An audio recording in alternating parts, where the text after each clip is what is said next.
Ele passou 17 anos acreditando que era pai. Acompanhou cada febre, cada aniversário, cada bilhete colado na geladeira com um "Te amo, papai", até que um teste de DNA revelou o que ninguém teve coragem de contar. Ela nunca foi filha dele. A mulher com quem dividiu a vida mentiu desde o primeiro dia, e o amor da vida dele, a filha, virou um fantasma com nome. Ele entregou a casa, o futuro, os planos, mas ficou com a dor e com uma certeza: se o mundo precisava saber quem ela realmente era, ele ia mostrar. Ela destruiu uma família, ele destruiu a carreira dela, porque alguns finais não são felizes, mas ainda podem ser justos.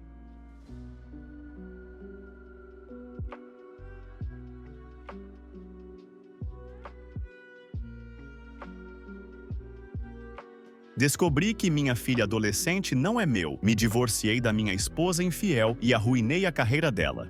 Estou absolutamente de coração partido neste momento. Tenho 42 anos e descobri que uma grande parte da minha vida, uma parte que me deixava incrivelmente feliz, foi uma grande mentira. Foram mais de 15 anos sendo enganado na cara dura e, sinceramente, eu não sei o que fazer. Quando descobri, não vou mentir, fiquei devastado. Precisei ligar para um centro de apoio porque não sabia como continuar. Agora estou me sentindo um pouco melhor, a ponto de não correr mais nenhum risco, mas ainda estou profundamente machucado. Acho que estou me adiantando, então quero explicar isso da forma mais clara possível, já que é uma história longa. Minha esposa, 43 anos, e eu nos conhecemos quando éramos jovens adultos. Ambos trabalhávamos em uma pizzaria na nossa cidade natal, e de colegas, acabamos nos conhecendo melhor até oficializarmos nosso relacionamento. Isso me deixou muito feliz porque, mesmo trabalhando em uma pizzaria, ela tinha grandes sonhos e, ao mesmo tempo, apoiava os meus. Cada ano do nosso relacionamento era uma conquista para mim. Eu vi o casamento dos meus pais desmoronar e isso sempre me deixou atento à duração dos relacionamentos. Lembro da felicidade que senti por ter encontrado a pessoa certa. Mas olha pra mim agora. Percebi que caí na mesma armadilha do casamento dos meus pais. O casamento realmente é uma farsa para muitos de nós. Namoramos por vários anos, nos casamos e logo depois ela engravidou da nossa filha. Para fins desta história, vou chamá-la de Maria. Ela tem 16 anos agora e se tornou uma garota incrível. Eu poderia falar dela por horas, mas acabaria soando como qualquer outro pai babão. Ela é nossa única filha e nunca sentimos necessidade de ter mais filhos. Acho que isso nos permitiu dar a ela uma vida perfeita. É importante mencionar que minha esposa é escritora. Anos depois de nos conhecermos, ela voltou para a faculdade e fez um mestrado em literatura. O plano original era seguir carreira acadêmica, mas acabou tendo um sucesso moderado escrevendo ficção e decidiu seguir esse caminho. Eu não tive nenhuma objeção quanto a isso. Significava que ela viajava muito, especialmente após lançar um novo livro, mas isso nunca foi um problema. Foi em uma dessas viagens em que ela precisava fazer leituras e sessões de autógrafos em outro estado que Maria veio até mim e disse que havia comprado kits do 23andMe, teste genético, para nós dois, para ver nossa ancestralidade genética. Segundo ela, alguns amigos tinham feito e descobriram coisas curiosas, como ter um pouco de ascendência nigeriana ou serem meio russos. Achei interessante. Pelo que eu sabia, minha família era quase toda de origem alemã, mas seria interessante ver o que mais havia misturado ao longo das gerações. Fizemos os testes e, embora eu tenha sugerido esperar pela volta da mãe dela para enviarmos tudo juntos, Maria disse que o processo era demorado e que seria melhor começarmos logo. A mãe dela poderia fazer depois. Achei justo, então enviamos. Demora cerca de 6 semanas para os resultados ficarem prontos, então acabei até esquecendo do assunto. Quando minha esposa voltou, Maria comentou que ela também deveria fazer o teste. A primeira coisa que minha esposa perguntou foi por que só ela ia fazer. Maria contou que já havíamos feito. Na hora, não pensei muito sobre isso, mas lembro agora que minha esposa ficou visivelmente incomodada. Ela perguntou por que não esperarmos por ela antes de enviar os testes. Disse que deveríamos ter lido os termos e condições para saber o que aconteceria com nossos dados genéticos. Ela continuava dizendo várias coisas para nos culpar por termos feito sem ela. Curiosamente, ela não teve essa reação quando perguntou se só ela ia fazer. Ela acabou fazendo o teste. Ficou muito curiosa. Perguntou se os resultados seriam enviados por correio ou por e-mail. Maria explicou que seria por meio de uma plataforma online, onde teríamos que entrar com login e senha. Não lembro dela dizer nada em resposta, mas continuou fazendo perguntas sobre o serviço. Achei exagerada a reação na época, mas não fiquei encucado. Com o tempo, acabei esquecendo dos testes novamente. Só lembrei quando os resultados chegaram. Naquele dia, minha esposa estava em casa e Maria nos chamou para ir até a sala ver os resultados juntos. Fiquei animado, mas minha animação foi por água abaixo rapidamente quando percebi que havia algo errado com minha esposa. Ela começou dizendo que poderíamos ver no dia seguinte, pois estava cansada. Mas Maria retrucou dizendo que ainda eram 21 horas e que, como leitora voraz, minha esposa geralmente dormia tarde, então ela sugeriu vermos um filme. Maria não percebeu nada estranho, mas eu percebi. Comecei a ficar em pânico. Apesar das tentativas dela de desviar do que estávamos prestes a ver, Maria fez login no site do 23 e me viu meus resultados primeiro. Eu era majoritariamente alemão e 100% europeu, sem surpresas. Pudemos até ver algumas pessoas que eram parentes meus, já que só aparecem se também fizeram o teste. Vi meu irmão e vários parentes distantes. Fiquei fascinado com a tecnologia. Depois, Maria viu os dela. Também era majoritariamente europeia, o que fazia sentido. Achei que o pouco de sangue asiático que apareceu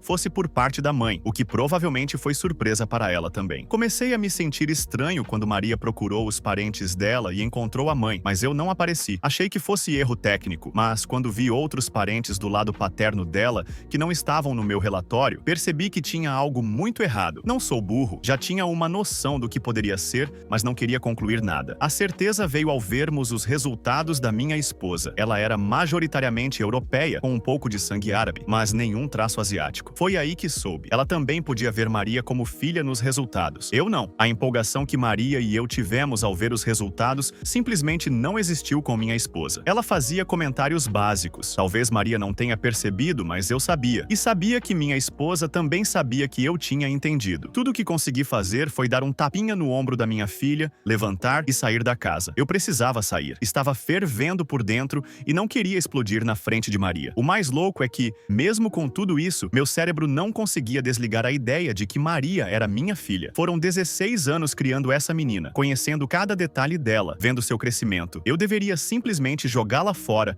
porque era filha de outro homem? Fui caminhar. Maria ficou preocupada. Nunca saía àquela hora. Quis ir comigo, mas eu disse que não precisava. Eu sabia que teria que confrontar minha esposa, mas já começava a imaginar a vida como um homem divorciado e possivelmente sem Maria. Muita gente pode dizer que eu não deveria criar o filho de outro homem, mas com 16 anos, eu já não tinha feito quase todo o trabalho? Fiquei me perguntando se minha esposa sequer sabia quem era o pai. Minha cabeça estava um caos. Nem conseguia acompanhar meus próprios pensamentos. Fiquei fora por mais de uma hora, e Maria havia me ligado várias vezes, mandado mensagens. Não respondi, mas voltei para casa para não deixá-la preocupada. Quando cheguei, Maria estava na varanda. Assim que me viu, correu e me abraçou. Ela chorava, e percebi que já tinha entendido tudo, ou então, conversado com a mãe. Ficava repetindo que talvez tivesse sido um erro ou problema técnico. Lembro de balançar a cabeça concordando, mas eu sabia que não era. Teria duvidado se minha esposa não tivesse agido o tempo todo como alguém que escondia algo. Entramos. Minha esposa estava no sofá, com cara de medo. Eu não tinha cabeça para lidar com aquilo. Só queria dormir. Fui para o quarto, me joguei na cama. Maria veio atrás, ficou fazendo carinho nas minhas costas. Eu não sabia o que dizer. Disse a ela que ia ficar bem e insisti para que fosse dormir. Ela hesitou, mas foi. Depois de chorar um pouco, adormeci. Nunca vou esquecer a dor daquela noite. Meu mundo tinha desabado. Na manhã seguinte, desci e vi minha esposa dormindo no sofá. Maria estava na cozinha, fazendo café da manhã para ir à escola. Ela ficou muito feliz em me ver vivo. Acho que estava com medo do pior. Retribuiu o abraço e disse que a levaria à escola. Não era algo comum, mas ela não reclamou. Ficamos em silêncio no carro. No fim, ela disse: "Desculpa, pai." E isso me destruiu. Não era culpa dela, mas era tão difícil olhar para ela depois disso. Só balancei a cabeça e fui embora o mais rápido que pude. Com Maria fora, sabia que as coisas iam explodir. Minha esposa estava tomando café. Parecia com medo quando me aproximei, mas eu só queria ouvi-la. Não ia fazer nada agressivo, pelo menos não naquele momento. Perguntei quem era. Isso me deixou louco, porque ela ficava travando, querendo falar e não conseguia. Só isso já bastava para confirmar. Maria não era minha filha. Era de outro homem. A dor disso ainda é enorme. Ela acabou dizendo que eu não conhecia o cara. Era mais velho. Ela o conheceu logo após concluir o mestrado. Segundo ela, foi apenas físico. Quando engravidou, não sabia de quem era. Como queríamos filhos, decidiu não abortar. Achou que nunca seria descoberta, especialmente por um grande erro. Disse que aconteceu uma vez só e que, desde então, foi fiel. Mas eu não tinha mais como acreditar. Perguntei qual era o plano dela. Ia contar ao verdadeiro pai de Maria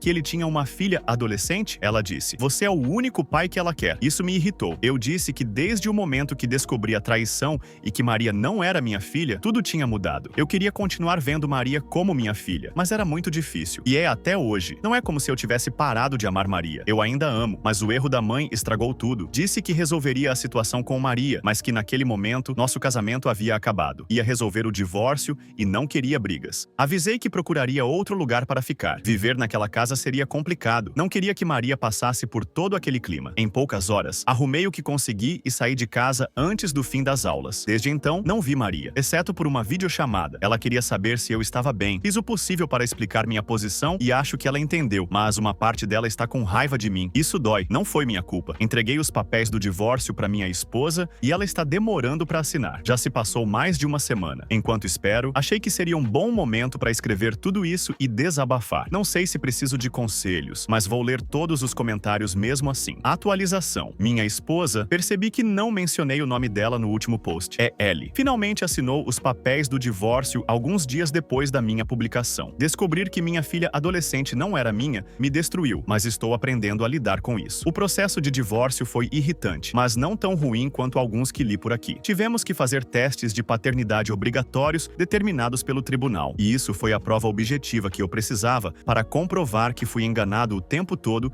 em que estive casado com Ellie. Eu chorei quando vi os resultados, porque havia uma parte estúpida de mim e ainda tinha esperanças de que algo estivesse errado em algum lugar. Mas, aos 42 anos, descobri que nunca tive um filho e que a pessoa que eu amei por tanto tempo não era minha filha. Ela completou 17 anos depois da minha última publicação, e eu não tive coragem de ir à comemoração. Ela ficou realmente chateada, mas eu simplesmente não consegui, e espero que ela entenda. Considerando que Maria não era minha filha, não houve necessidade de lutar pela guarda. A casa ficou com minha esposa, o que não foi surpresa, já que era a única casa que Maria conhecera durante toda a vida. Simplesmente fazia mais sentido que as duas continuassem lá, e eu não consegui me forçar a brigar pela casa. Fiquei com meu carro, dividimos os bens, e mesmo que eu pudesse ter lutado por uma pensão, não valia a pena. Fui muito tranquilo durante a fase do divórcio, mas quando tudo acabou, tudo se tornou real. Eu percebi tudo o que Ellie tinha feito para arruinar minha vida, e a vida de Maria, e então senti que precisava me vingar. Eu não podia deixar que tudo terminasse de forma tão tranquila para ela. Enviei um e-mail para a editora dela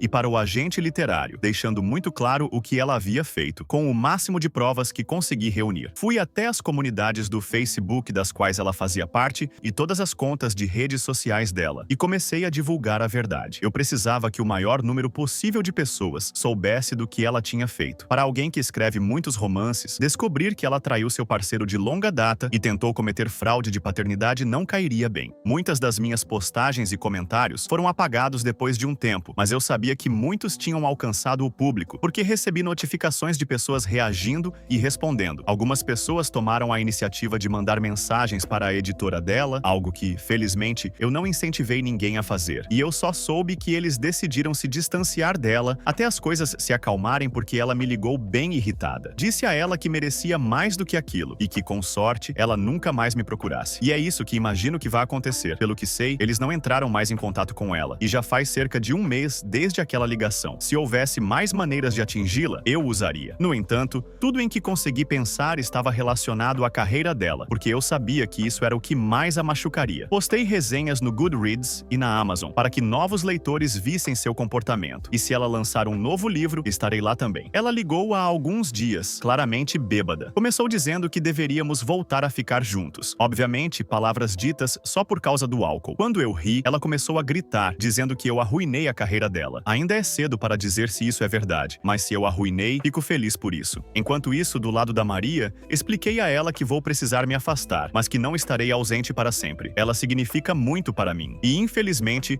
eu sou emotivo demais para cortá-la completamente da minha vida. Esse é um nível de frieza que eu não tenho. No entanto, não quero criar ainda mais vínculo com ela depois de tudo. Ela terá a chance de encontrar seu verdadeiro pai, se quiser. E se esse for o caso, é melhor que eu não esteja totalmente presente. Tudo isso foi uma provação para mim. Não é algo que eu desejaria a ninguém. Fraude de paternidade já é horrível por si só, mas descobrir só depois de ter criado um laço tão profundo é algo cruel. E eu descobri puramente por acaso. Sem aqueles testes caseiros de DNA, eu nunca teria descoberto a verdade. E pensar nisso me assusta demais. Não há nenhuma lição moral nessa história. Só estou feliz por ter sobrevivido a tudo isso. Minha vida vai ser incrivelmente solitária daqui em diante. E só espero conseguir encontrar um caminho para lidar com isso. Agradeço a todos vocês por terem me acompanhado durante essa fase da minha vida. Mantenham-me em suas orações.